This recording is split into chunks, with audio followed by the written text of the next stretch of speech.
New beginning to all. We are about to enter the kingdom. We are about to experience something that the Lord has prepared for this generation. It will only happen once in the history of the earth, that the earth and her people are entering eternity at the appointed time. Every day is a new day in Christ, a new beginning.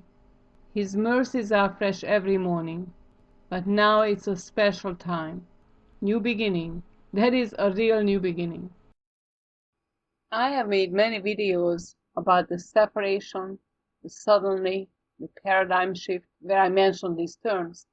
What that really means is that some people will enter the kingdom, but the rest will not, because they are not ready. And those who do, those are exiting this realm, this third dimension, to suddenly enter the kingdom, into the higher dimension, into eternity, by the way of the rapture, or also called ascension. Individually, those who are entering are called the children of God because judgment passed over them. They have the Father's approval to enter the kingdom through Christ by the verdict of universal courts, and they are legally adopted into the family of God.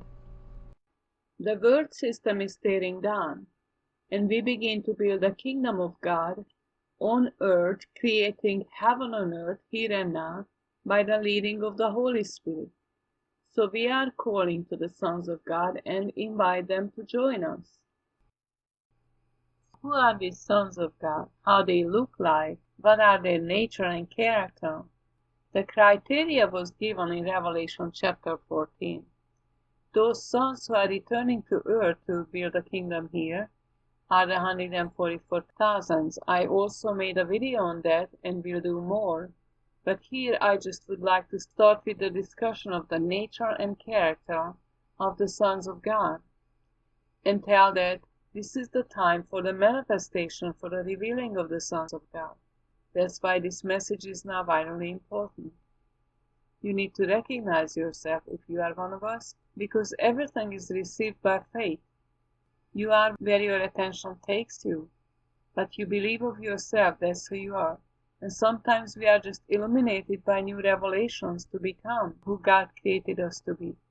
So we invite you to become a son of God, and the kingdom builder with us. It is yet your decision to return to the Father with a whole heart before the door shuts, which can happen now, any moment.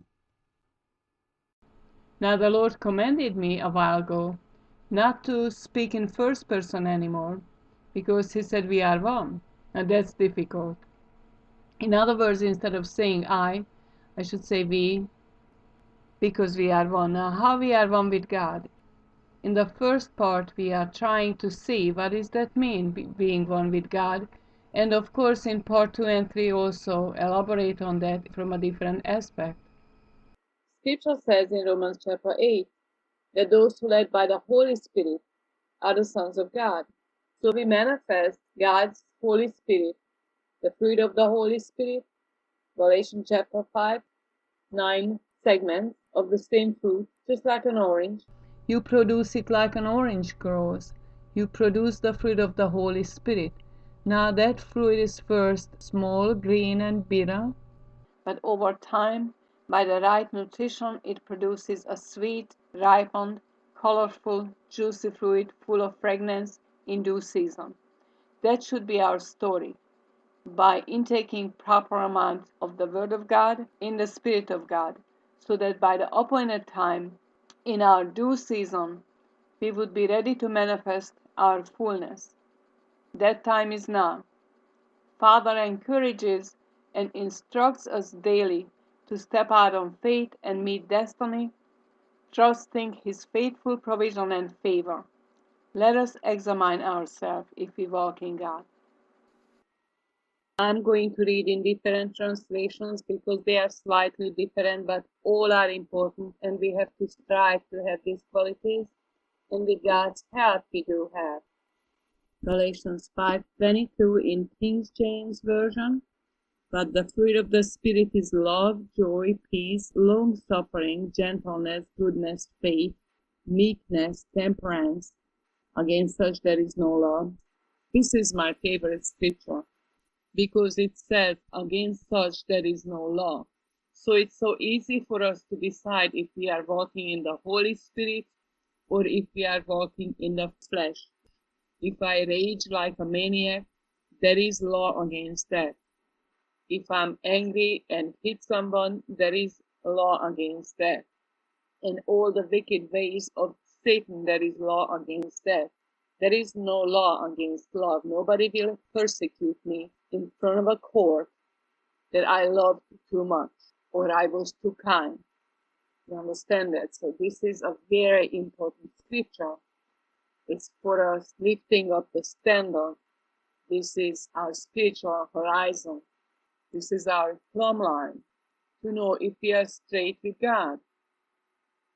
English Standard Version. Love, joy, peace, patience, kindness, goodness, faithfulness, gentleness, self-control. Like I said, slightly different. Good News Bible. Love, joy, peace, patience, kindness, goodness, faithfulness, humility, and self-control. So now we have meekness, gentleness, and humility, and temperance and or self-control. Now, patience and long-suffering are the same.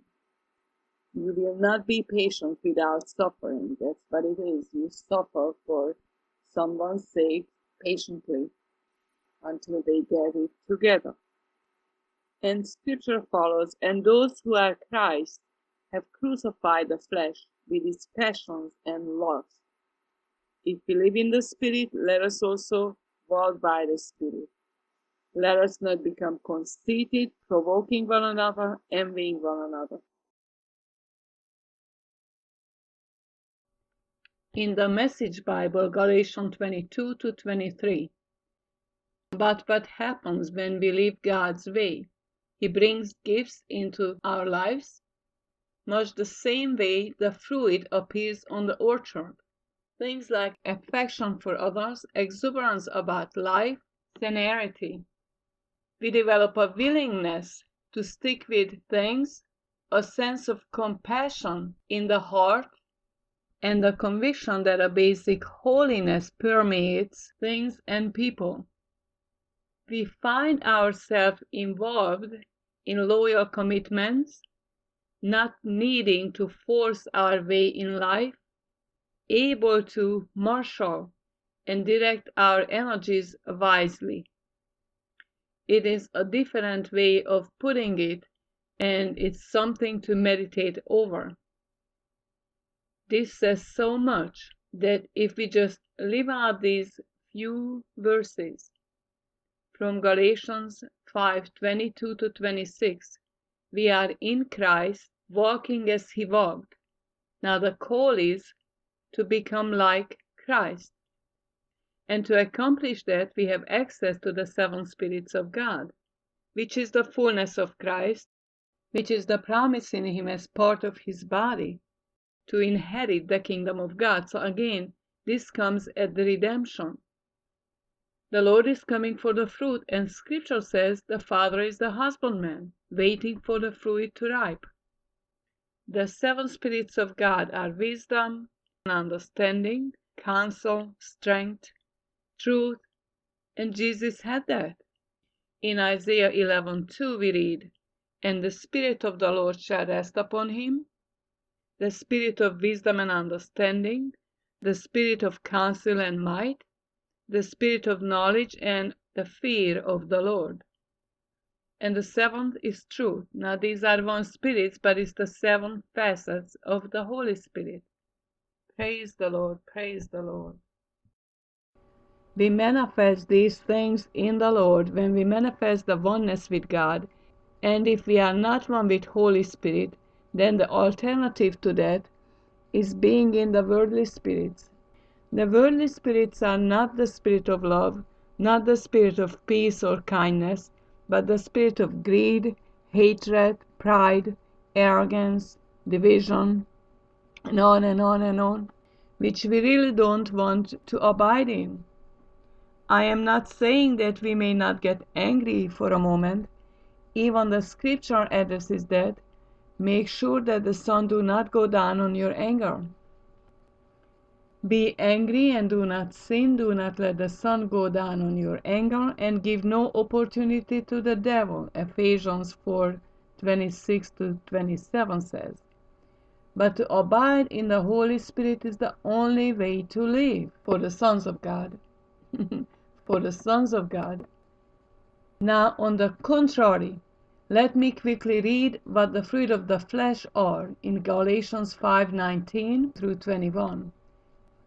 Now the works of the flesh are manifest, which are adultery, fornication, immorality, lewdness, idolatry, sorcery, hatred, contentions, jealousies, outbursts of wrath, selfish ambitions, dissensions, factions, envies, murders, drinking bouts, rivalries, and the like, which I tell you beforehand, just as I also told you in time past, that those who practice such things will not inherit the kingdom of God. Now I will read the same from the Good News Bible because it is so important. But human nature does its quite plain. It shows itself in immoral, filthy, and indecent actions, in worship of idols and witchcraft. People become enemies and they fight. They become jealous, angry, and ambitious. They separate into parties and groups. They are envious, get drunk, have orgies, and do other things like these. I warn you now, as I have before, those who do these things will not possess the kingdom of God. The Message Bible, I love this. It is obvious what kind of life develops out of trying to get your own way all the time. Repetitive, loveless, cheap sex, a stinking accumulation of mental and emotional garbage, frenzied and joyless grabs of happiness, shrink-head gods, magic show religion, paranoid loneliness, never satisfied wants, a brutal temper, an impotence to love or be loved, divided homes and divided lives, small-minded and lopsided pursuits, the vicious habit of depersonalizing everyone into a rival, uncontrolled and uncontrollable addictions, ugly parodies of community. I could go on. This isn't the first time I've warned you. You know, if you use your freedom this way, you will not inherit the kingdom of God. Amazing truth. Now we are right there. You either inherit the kingdom of God and be changed, transfigured, raptured, whatever you call it, ascended, or not. So if you have these issues, any of these issues, now we all have some. So here is what to do. Please go before God, lay it before Him, ask for forgiveness. You will not be able to ripe the Holy Spirit in you anymore. But God is merciful. He says those who call upon His name shall be saved. He is merciful. He's looking at the heart. If you are willing to give it all up and give it all to Him, He will have mercy on you and save you and receive you into His kingdom. There are more and more messages will come up on this subject for the rest of the duration of time, because we may not have just a day or two. We may have a month. I don't even think we have a month. Although your sins are red as crimson, I will make you white as snow, which is Isaiah 1:18. And He says, He is the Lord. He says, I will remove your sin as far as east from the west. Now, you know, east and west will never meet, right? Hallelujah. Glory to God. That is working for me. Psalms 103:12. As far as the east is from the west, so far hath He removed our transgressions from us. I love the scriptures because they flow together so well. Now it's really, you can see that all of them are fulfilling. There is nothing almost they haven't fulfilled. And everywhere you read, and they are hundreds of years apart from different writings. And so those who are against scriptures and say that's an old-fashioned writing or demons wrote it or whatever, many voices are out there, I think they just haven't read the scriptures. Because once you read it, you cannot not fall in love with it. You cannot not see the correlation and the awesomeness and the Spirit of God, how it lifts you up and gives you strength and power and understanding and wisdom. It really is our keeper. And the Lord is keeps saying, read my word, read my word. He's saying that for a reason, not because he wants us to go by the protocol, but because it will change us, it will wash us clean. So praise the Lord. He will make us into his image, and this is what we are waiting for. So we are now seeing dimly, but once we see him face to face, which is at the rapture, then we become like him. We cannot become like him unless we have no turning shadow in us. That is the Father's promise. He says, I will cleanse you and I will make you like myself, that there will not be turning shadow in you, and your word will be just as I said it. Now that's a supernatural occasion. I will never be like God, walking like God on this earth without Him permitting that to happen. And of course, I still will not be God, but I will be walking in his power, I will be walking in his authority, so my word will not fall on the ground without accomplishing what the Lord sent for it to do, and also be able to walk in unconditional divine love. So these are godly qualities which he will grant to me by overtaking me by the Holy Spirit, which he has said. He said, I will overtake you and overwhelm you. Now, do I want that? Yes, I want that more than anything. The greatest struggle and the only struggle I had to go through, and we all had to go through during our walks when we wanted to be like Christ, wanting to follow him with a whole heart, surrender, love him, praise him, worship him. Is that we want to be like him and we are not. We try so hard and we fail and we are failing forward.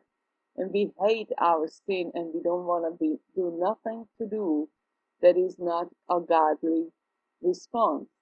Praise the Lord. This is the promise. The promise is to become like Christ. That is the fullness of Christ. So beside Galatians 5, which is describing the fruit of the Spirit, we also have the promise of receiving the seven spirits of God. So, as you see, what we are going to do and what we must do is to prepare ourselves to be sons and daughters of God, to be able to walk in the kingdom, to establish the kingdom and bring heaven to earth. So, we have a call upon our lives, and not just myself, but everyone who wants to be part of the kingdom. We are going to continue bringing forth messages to bring understanding, to bring current events, to understand current events, to see prophecies, how they fulfill or what to expect, because it will affect our lives. Really, prophecies for us to understand this is what we need to prepare for. And it's so important that we have understanding of the coming days, so we are not going to be devastated and we are not going to be falling apart as the rest of the world does. So these are vitally important messages. This is not just another message to give you more information of the world events. We are going to stop reporting on the world events like a newscast agency does, even if they are alternative, even if they are exposing the darkness, we continue to expose the darkness, but we are also going to tie it to our lives. We're not going to leave just open questions, what is going to happen, and then we don't know, and we are still wandering around in the darkness. There's so many years have been spent such a way that we just waiting for the Lord. We just don't know what's coming. We just don't understand. That's really a wrong approach because He gave so much to understand and He gave so much to do.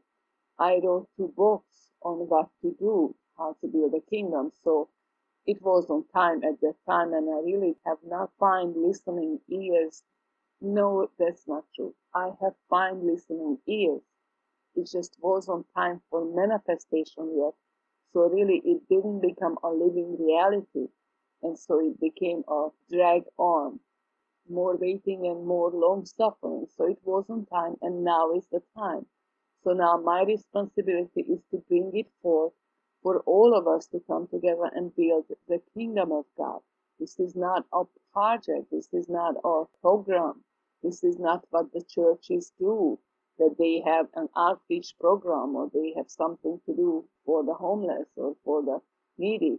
Yes, all inclusive because the kingdom is such. that we help the needy and we feed the hungry and we clothe the naked and we do all those things.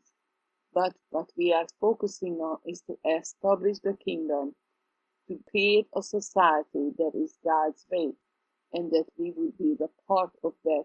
We would be the creators of that, because God says, you are creators.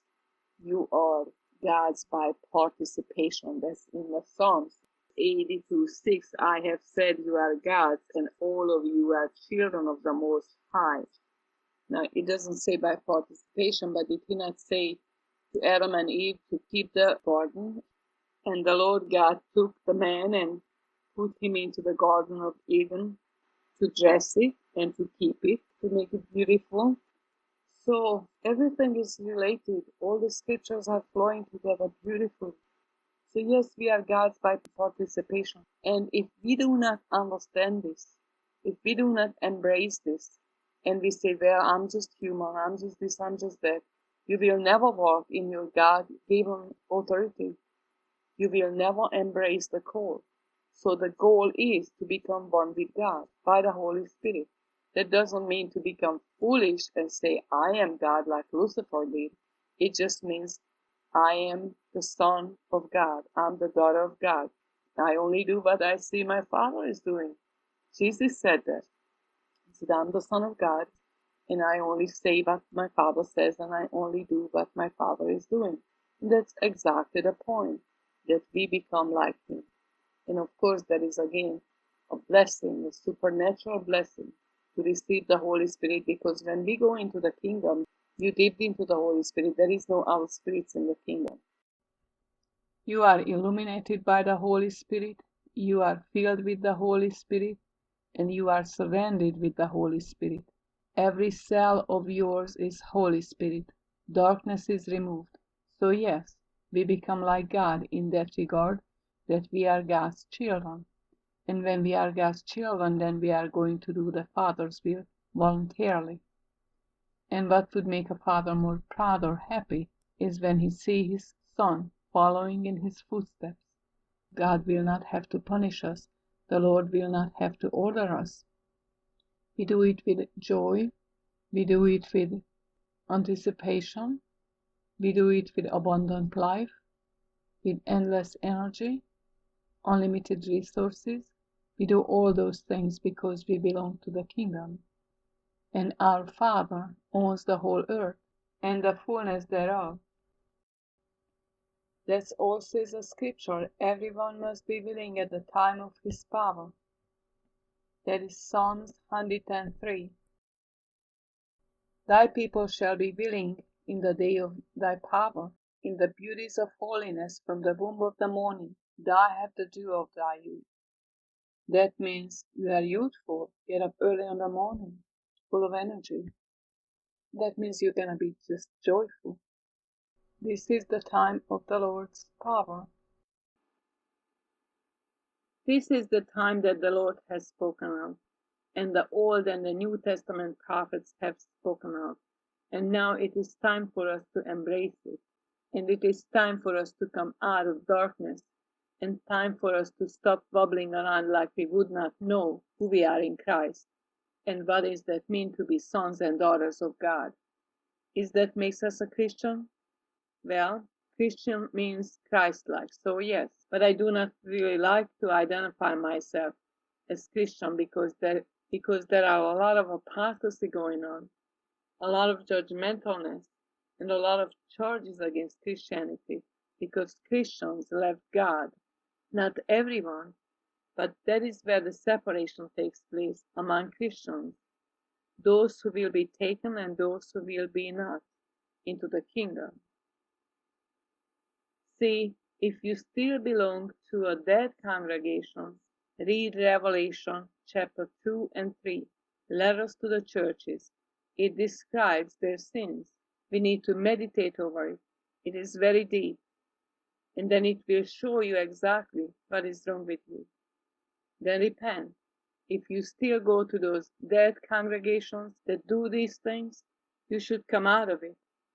Come out of the world and I will receive you, says the Lord. And come out from Mystery Babylon, so the Lord can receive you, right? Hallelujah. Your people will offer themselves freely on the day of your power in holy garments. From the wound of the morning, the dew of your youth will be yours. The Lord has sworn and will not change his mind. You are a priest forever after the order of Melchizedek. That's who we are. We are the order of Melchizedek, future sons, who I am. The Lord is at your right hand. He will shatter kings on the day of his wrath. He will pass judgment on the nations and fill the battlefield with corpses. He will defeat kings all over the earth. The king will drink from the streams of the road and strengthen. He will stand victorious. So Psalms 110 is a very short Psalms, so I can read it all. 7 verses. The Lord said to my Lord, sit here at my right until I put your enemies under your feet. So that's Father God saying to Jesus Christ. From Zion the Lord will extend your royal power. Rule over your enemies, he says. So he is the King of kings and the Lord of lords rules from Zion. Now is the time Father God is putting his enemies underneath Jesus' feet. On the day you fight your enemies, your people will volunteer. Like the dew of the early morning, you young men will come to you on the sacred hills. The Lord made a solemn promise and will not take it back. You will be a priest forever in the priestly order of Melchizedek. The Lord is at your right side. When he becomes angry, he will defeat kings. He will pass judgment on the nations and fill the battlefields with corpses. He will defeat kings all over the earth. The king will drink the stream by the road and strengthen it. He will stand victorious. I think that it was to Jesus, the king who is victorious. So please understand this is all coming. And my God, my Holy Spirit in me is just rising. It is wonderful what is happening. But it's going to be bloody, right? It's going to be bloody. It's going to be war. There will not be peace on earth until Jesus established the peace and his kingdom is with us. Amen. I have so much more to share that I could not possibly make it all into videos. This is the first one of an ongoing series. I have part 2 and 3 ready and will post more as time allows. Especially, I have to continue teaching on the 144,000 even after redemption takes place and we all are changed and delivered into eternity, so that we could rise up together with clarity and on one accord. The next message is titled Restoration of Our Divinity, that's part 2, and I'm working on a message that addresses the 144,000 with the subtitle Reclaiming Our Divinity. All glory to God. Please continue to part 2. God bless you.